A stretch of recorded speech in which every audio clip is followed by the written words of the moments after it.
ఆంధ్ర రాష్ట్రానికి తీసుకురాండి, లేదంటే పక్క రాష్ట్రాలకు వెళ్తున్నాయి. ఎస్, ఇప్పుడు ఈరోజు భారతదేశంలో 100 రూపాయలు పెట్టుబడి వస్తే దాంట్లో సుమారుగా 25.3 రూపాయలు ఆంధ్ర రాష్ట్రానికి వస్తున్నాయి.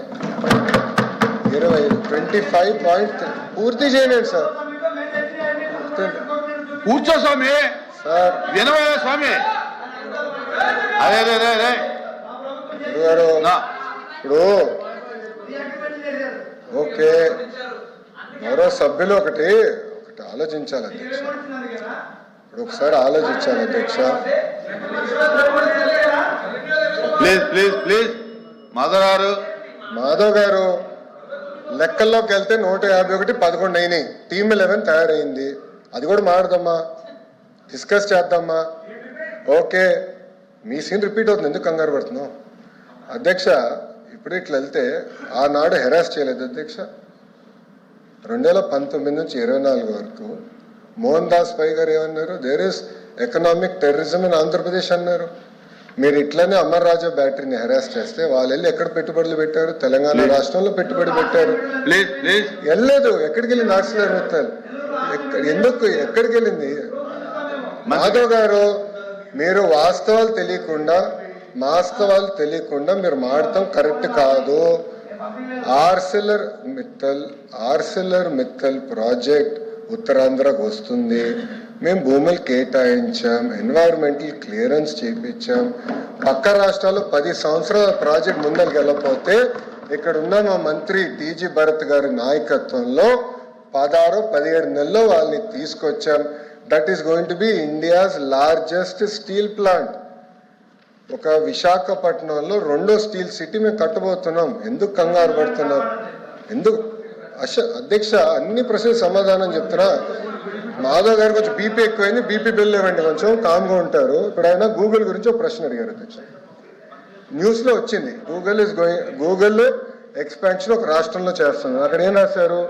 చాలా స్పష్టంగా ఆఫీసు అద్దెకి తీసుకుంటున్నారు అని వాళ్ళు చెప్పారు. ఇప్పుడు నేనేమంటున్నానంటే అధ్యక్ష, దాన్ని పూర్తి చేయమంటారా? ఎల్ఓపి గారు, you can not dictate terms. Let me answer my question. Madhav గారే ప్రశ్న వేస్తారు, మాధవ్ గారే సమాధానం అధ్యక్ష, బేసికలీ నాకు అర్థమైంది ఏంటంటే ఆంధ్ర రాష్ట్రానికి పరిశ్రమలు రాకూడదు అనేది ఒక లక్ష్యంగా పెట్టుకుంది వైకాపా పార్టీ. ఎన్న పరిశ్రమలు తరమేయాలని ఒక లక్ష్యంగా పెట్టుకున్నారు.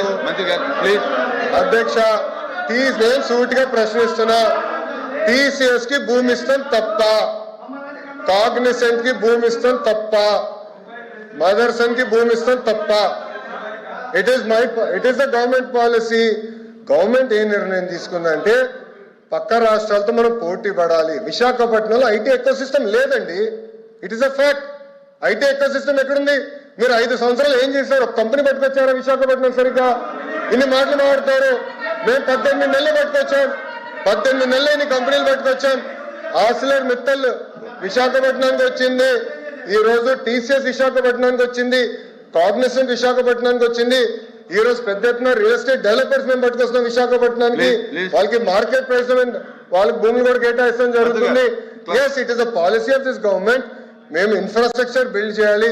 టూరిజం మంత్రి గారి నాయకత్వంలో టూరిజం పాలసీ కింద హోటల్స్ మేము కట్టాలి. ఎందుకంటే అధ్యక్ష, నేను ఐపీఎల్ మ్యాచ్ జరిగినప్పుడు వెళ్ళా, అక్కడ ఒక ఫీడ్బ్యాక్ వచ్చింది, ఇక్కడ హోటల్స్ లేవు, ఉండాలంటే మాకు హోటల్స్ లేవని వాళ్ళు కూడా ఫీడ్బ్యాక్ ఇచ్చారు. హోటల్స్ కూడా కట్టాలి, కన్వెన్షన్ సెంటర్ కట్టాలి, ఒక ఎకో సిస్టమ్ ఏర్పాటు చేయాలి. అధ్యక్ష, 1994 నుంచి 2004 మధ్యలో కూడా ఆనాటి ముఖ్యమంత్రి చంద్రబాబు నాయుడు గారు అతి తక్కువ ధరలో ఆనాడు హైదరాబాద్ లో భూములు కేటాయించారు కనుకనే ఐఎస్బి హైదరాబాద్ లో ఉంది, మైక్రోసాఫ్ట్ హైదరాబాద్ లో ఉంది, ఇన్ఫోసిస్ హైదరాబాద్ లో ఉంది, టీసీఎస్ హైదరాబాద్ లో ఉంది.